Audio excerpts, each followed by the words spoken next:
अस्सलाम वालेकुम दोस्तों, मैं आपको एक दफ़ा फिर से अपने यूट्यूब चैनल पर खुशामदीद कहता हूँ। उम्मीद है कि आप सब लोग खैरियत से होंगे। दोस्तों, आज की इस वीडियो में मैं आपको हज़रत फ़ातिमा रज़ियल्लाहु अन्हा और उनकी ज़िंदगी के हवाले से कुछ बताने वाला हूँ। दोस्तों, एक मरतबा हज़रत अली रज़ियल्लाहु अन्हु ने अपने एक शागिर्द से अर्ज़ किया कि मैं तुम्हें अपनी और फ़ातिमा रज़ियल्लाहु अन्हा की ज़िंदगी के बारे में कुछ बताऊं। तो शागिर्द ने कहा, जी ज़रूर बताएं। तो इसके बाद हज़रत अली रज़ियल्लाहु अन्हु ने फरमाया कि हज़रत फ़ातिमा रज़ियल्लाहु अन्हा अपने हाथ से चक्की पीसती थी, जिसकी वजह से उनके हाथ पर गट्ठे पड़ गए थे, और अपने ही हाथ से पानी की मश्क भर कर लेकर आती थी, जिसकी वजह से उनके सीने पर रस्सी के निशान पड़ गए थे, और ख़ुद ही वो घर का झाड़ू वगैरह करती थी, जिससे उनके कपड़े मैले कुचले रहते थे। तो एक मरतबा हुजूर सल्लल्लाहु अलैहि वसल्लम के पास कुछ बांदियाँ गुलाम आई। तो मैंने फ़ातिमा रज़ियल्लाहु अन्हा से कहा कि तुम भी जाके अपने वालिद मोहतरम यानी हुजूर सल्लल्लाहु अलैहि वसल्लम से एक खादमा लेकर आओ, जो कि घर के कामों में तुम्हारी मदद किया करे। तो हज़रत फ़ातिमा रज़ियल्लाहु अन्हा अपने वालिद मोहतरम यानी हुजूर सल्लल्लाहु अलैहि वसल्लम की खिदमत में पेश हुई।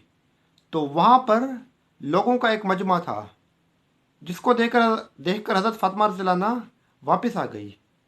तो अगले ही दिन हुजूर सल्लल्लाहु अलैहि वसल्लम खुद ही हज़रत फ़ातिमा रज़ियल्लाहु अन्हा के घर पर तशरीफ़ लेकर गए, और उन्होंने जाकर अपनी बेटी से पूछा कि कल तुम मेरे पास किस मकसद के लिए आई थी। तो हज़रत फ़ातिमा रज़ियल्लाहु अन्हा ने इसका कोई भी जवाब नहीं दिया। इसके बाद हज़रत अली रज़ियल्लाहु अन्हु ने फरमाया कि या रसूलुल्लाह सल्लल्लाहु अलैहि वसल्लम, इनकी ये हालत हो गई है कि ये ख़ुद अपने हाथ से चक्की पीसती हैं, जिससे इनके हाथ पर गट्ठे पड़ गए हैं, और ख़ुद ही पानी की मश्क भर कर लाती हैं, जिसकी वजह से इनके सीने पर रस्सी के निशान पड़ गए हैं, और वो ख़ुद ही घर का झाड़ू वगैरह करती हैं, जिससे उनके कपड़े मैले कुचले रहते हैं। तो मैंने इनसे कहा था कि तुम जाकर हुजूर सल्लल्लाहु अलैहि वसल्लम से एक खादमा लेकर आओ, जो कि घर के कामों में तुम्हारी मदद किया करे।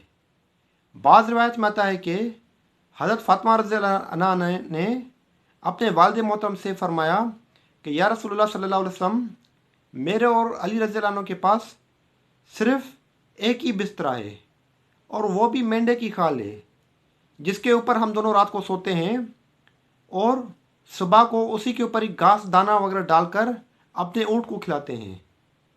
तो इसके बाद हुजूर सल्लल्लाहु अलैहि वसल्लम ने फरमाया कि बेटी, तू सब्र कर। हज़रत मूसा अलैहिस्सलाम और उनकी घरवाली के पास भी 10 बरस तक सिर्फ एक ही बिस्तरा था, और वो भी हज़रत मूसा अलैहिस्सलाम का चोगा था। तुम तकवा इख्तियार करो, और अल्लाह से डरो, और अल्लाह ताला के फ़रीज़े अदा करती रहो, और घर के कारोबार करती रहो, और जब रात को सोने लगो तो 33 मरतबा सुभान अल्लाह, 33 मरतबा अल्हम्दुलिल्लाह, और 34 मरतबा अल्लाह अकबर पढ़ा करो। ये खादमा से ज़्यादा बेहतर चीज़ है। इसके बाद हज़रत फ़ातिमा रज़ियल्लाहु अन्हा ने कहा कि मैं अल्लाह और उसकी रसूल की रज़ा पर खुश हूँ, यानी कि जो चीज़ आपने मेरे लिए तजवीज़ की है, मैं उस पर खुश हूँ। तो दोस्तों, ये थी हज़रत फ़ातिमा रज़ियल्लाहु अन्हा की ज़िंदगी। इससे हमें एक सबक भी लेना चाहिए, और हमें ये भी कोशिश करनी चाहिए कि जब हम रात को सोने लगें तो 33 मरतबा सुभान अल्लाह, 33 मरतबा अल्हम्दुलिल्लाह, और 34 मरतबा अल्लाह अकबर पढ़कर सोया करें। दोस्तों, उम्मीद है कि मेरी ये छोटी सी वीडियो आपको पसंद आई होगी। अगर आपको मेरी ये वीडियो पसंद आई होगी तो मेहरबानी करके इसको कमेंट, लाइक और शेयर ज़रूर कीजिएगा, और मेरे चैनल हक़ और सच को लाजमी सब्सक्राइब कीजिएगा। शुक्रिया।